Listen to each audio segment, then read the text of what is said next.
नमस्कार फ्रेंड्स, मैं अर्चना चावला।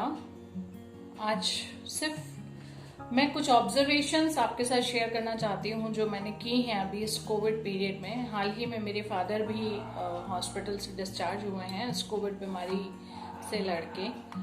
तो सबसे पहले तो मैं आप लोगों को सिर्फ यही कहना चाहूँगी कि पैनिक बिल्कुल भी मत होइए, क्योंकि ये जो दौर आया है ये चला जाएगा।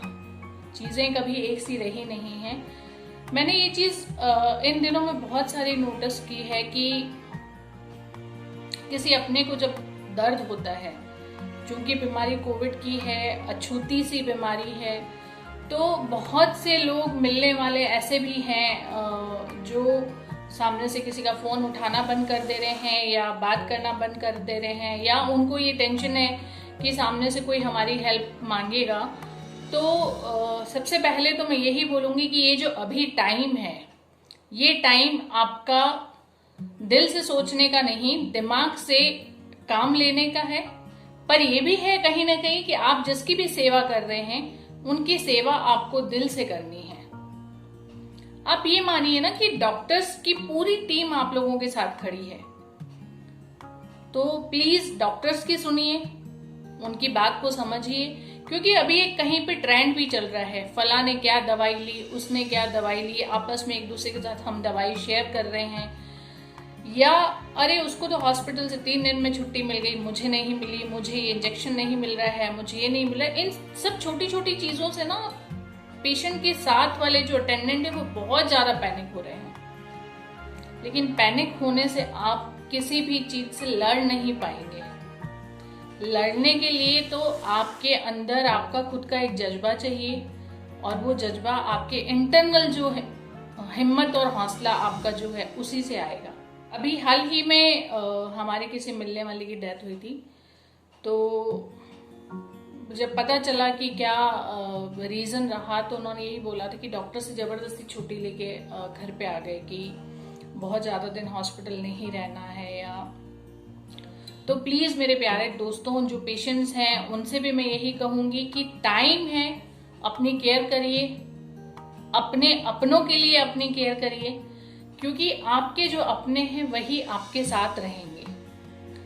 पैनिक बिल्कुल भी मत होइए, ये जो टाइम है ये चला जाएगा। बस अगर जरूरत है तो हमें हिम्मत और हौसला रखने की जरूरत है। आपको जो भी एडवाइस डॉक्टर्स दे रहे हैं, आप प्लीज उस एडवाइस को फॉलो करिए, क्योंकि डॉक्टर्स कहीं ना कहीं आप लोगों के लिए ही अवेलेबल हैं। जितना कोरोना का डर आपको है, क्या उनको नहीं है? डॉक्टर्स का भी अपना परिवार है, उनके भी अपने बच्चे हैं। आपकी फैमिली वाले आपके लिए चिंतित है, तो उनकी फैमिली वाले उनके लिए भी तो चिंतित होंगे। फिर भी डॉक्टर्स दिल से अपना फर्ज निभा रहे हैं, और आज की डेट में जितनी डॉक्टर्स और नर्सिंग स्टाफ आप लोगों की सेवा कर रहा है, जो कोविड पेशेंट्स हैं उनकी जितनी केयर कर रहा है, उतनी केयर तो आपका कोई अपना भी नहीं कर पा रहा है आज के टाइम में। तो प्लीज प्लीज मेरी सिर्फ सबसे यही रिक्वेस्ट है कि ये जो टाइम है, इस टाइम में आप दिमाग से काम लीजिए, दिल से सेवा कीजिए, डॉक्टर्स की सुनिए। डॉक्टर्स आपको जो कह रहे हैं आप उसको फॉलो करिए। आपको अगर कहीं पे कोई दवाई नहीं मिल रही है, आपको कोई इंजेक्शन नहीं मिल रहा है, तो आप अपने कंसर्निंग डॉक्टर से ही बात करिए।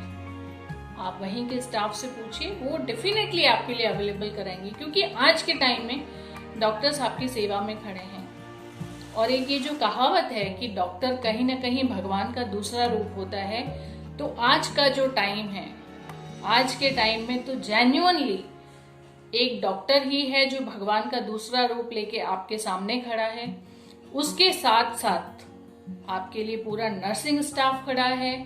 उसके अलावा सबसे इम्पोर्टेंट, हर समाज के पदाधिकारी अपने अपने समाज के लोगों के लिए आगे बढ़ के उनकी सेवा करने के लिए, उनके लिए चीजें अवेलेबल कराने के लिए, कोई प्लाज्मा अवेलेबल करा रहा है, कोई ब्लड अवेलेबल करा रहा है, कोई ऑक्सीजन अवेलेबल करा रहा है, कोई किसी को डॉक्टर्स के नंबर प्रोवाइड करा रहा है। कहीं ना कहीं सब लोग एकजुट होकर सेवा में जुड़े हुए हैं, और ये सेवा सबकी सबकी एकता कहीं ना कहीं हमको इस बीमारी से लड़के बाहर निकलने का हौसला जरूर देगी। कुछ चीजें मैंने और भी ऑब्जर्व करी। कहीं पे कोई पेशेंट आ रहा है, वो डॉक्टर से आके झगड़ रहा है, कहीं पे चूंकि बेड अवेलेबल नहीं है या कुछ, बट इसमें डॉक्टर की क्या गलती है? पेशेंट्स इतने ज्यादा हैं, आप लोग ये मानिए ना कि वो फिर भी तो सेवा में खड़े हैं। आपको आपके अपनों का दुख जितना है वो सिर्फ आप ही समझ सकते हैं। कुछ लोगों को मैंने आपस में गॉसिप करते हुए भी सुना था कि यार फला आदमी नहीं बचेगा, दवाई नहीं ले रहे टाइम से, उसके पास पैसा नहीं है, वो इस हॉस्पिटल में क्यों आए हैं, फला फला फला फला, कुछ ऐसी बहुत बोल सकते हैं, कुछ जिन बातों का कोई तर्क नहीं है, वैसी कुछ बातें। आपको अपनों के खोने का डर है तो वो सिर्फ आप ही महसूस कर सकते हैं। जिन लोगों के साथ आप ये सब बातें कर रहे हैं ना, उन लोगों को कोई फर्क नहीं पड़ेगा। किसी के होने ना होने से, आपके किसी मिलने वाले की तकलीफ में आप सिर्फ 2 मिनट के आंसू बहाते हैं। मुझे पता चलेगा किसी की डेथ हुई है, मन को आघात पहुंचेगा। कितनी देर के लिए? 10 मिनट के लिए, 10 दिन के लिए, या 10 महीने के लिए? 10 महीने के बाद तो आपके किसी बहुत अजीज की भी मृत्यु हो जाती है ना, तब भी जीवन आपका रूटीन पे आ जाता है। तो प्लीज सिर्फ अपनों के लिए ये सोचिए कि हम इन डॉक्टर्स को आज एक भगवान का दूसरा रूप मान के इनके इंस्ट्रक्शंस फॉलो करें। क्योंकि आप ये सोच लीजिए कि जिस दिन इन डॉक्टर्स ने हाथ उठा दिए कि भैया अब हम इन बीमारी का इलाज नहीं कर सकते, हमारी खुद की भी फैमिली है, हमारा भी परिवार है, हमारे घर वाले हमको मना कर रहे हैं जाने के लिए, तब हम क्या करेंगे? सल्यूट करिए इन डॉक्टर्स को, सल्यूट करिए इस नर्सिंग स्टाफ को, सल्यूट करिए समाज के उन बंदों को जो दिन रात आपकी सेवा में लगे हुए हैं। इन सब के साथ आपको एक सल्यूट अपने अंदर के हौसले को भी करना पड़ेगा। क्योंकि जब आपका हौसला मजबूत होगा तब आप अपने अंदर एक हिम्मत पाएंगे और उस हिम्मत से आप थोड़ा सा पैनिक होना अपने आप को कम कर सकते हैं। सो जस्ट मेरी कुछ ऑब्जर्वेशंस थी जो मैंने आपके साथ शेयर करी हैं। बस इतना ही कहूंगी कि ये सारा जो दौर है इस महामारी का, ये जल्दी जल्दी खत्म हो जाए, पर उसके लिए प्लीज आप सबसे रिक्वेस्ट है कि पैनिक मत होइए। आप पैनिक होएंगे तो आपकी खुद की इम्यूनिटी कम होगी, टेंशन में आपकी इम्यूनिटी कम होगी तो ऑलरेडी तो कोई बीमार है आपके आसपास, फिर आप और बीमार होंगे। तो इट्स बेटर कि